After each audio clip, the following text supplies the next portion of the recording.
Ada banyak hal, termasuk nanti sakit penyakit. Ini jasmani berarti ya, masih jasmani. Ada yang bangga dengan jasmani, dengan tubuh yang kuat, dengan pokoknya kekuatan jasmani gitu. Nah kemudian di Alkitab ada contoh misalnya Yaakov itu dipukul pangkal paha gitu, sampai terpelecok. Jadi ternyata kebanggaan lahiriah Yaakov ya jasmaninya, kuatnya gitu. Termasuk kelicikannya ya, dia termasuk pinter atau lihai. Jadi dia punya kebanggaan lahiriah, kekuatan jasmani, dipukul, pincang. Nah ini harus kita kenali, kamu punya kebanggaan apa. Jadi kalau kamu disentuh di situ, kamu bisa marah-marah. Ini ciri khasnya kebanggaan lahiriah. Kalau nanti berkaitan prestasi, dia gagal kuliah, dia nilainya jelek, dia udah mindernya kayak mau mati. Wah, nilaiku cuma 6, rasanya mau mati. Itu ada yang ekstrim sekali. Apalagi sampai DO gitu, wah itu berat. Jadi kalau dia membanggakan studi, terus dia DO, wah itu kehancuran lahiriah. Dia akan protes pasti, termasuk tentang iman, tentang Tuhan. Ini Tuhan bagaimana mengasihi saya tidak? Wah, banyak sekali protes. Jadi pertanyaan, pernah nggak kalian mengalami kehancuran lahiriah?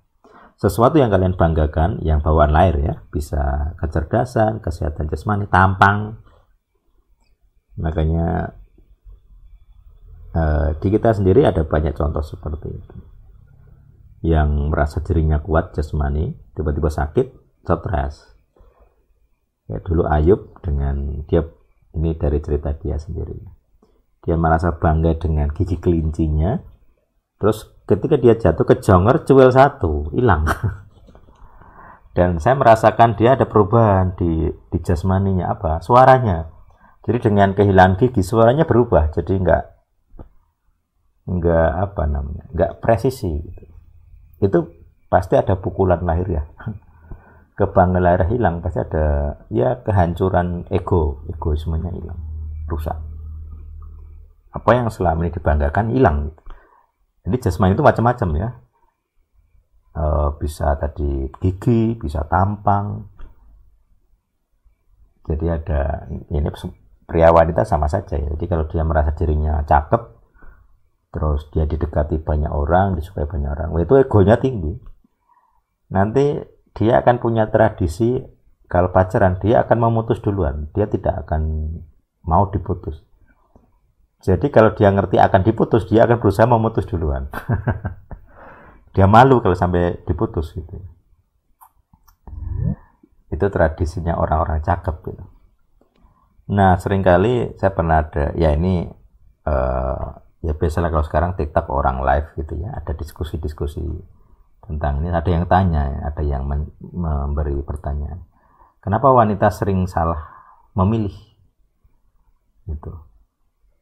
Nah kebetulan narasumbernya ya wanita yang ya gonta-ganti pacar gitu ya, jadi saya dalam hati ya agak-agak ketawa gitu. Ini pertanyaan tepat ke narasumber gitu ya. Jadi kalau karena bahasa itu kan kebijaksanaan memilih pasangan. Kenapa wanita sering salah pilih gitu? Yang terbaik nggak dipilih, yang jelek diterima. Jelek ini bukan berarti tampangnya ya, tapi entah nggak cocok, pada akhirnya kan putus ya. Nah ya pokoknya hal seperti itu. Jadi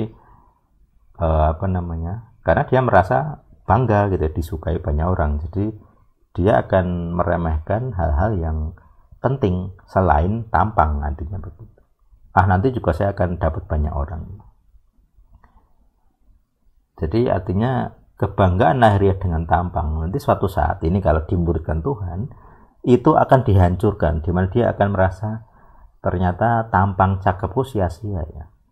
Dengan tampangku aku tidak bisa mendapat pasangan yang setia, tidak bisa mendapatkan cinta yang baik.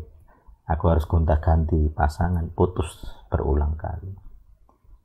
Nah ini kebanggaan lahiriah yang akan dihancurkan kalau kalian dimuridkan.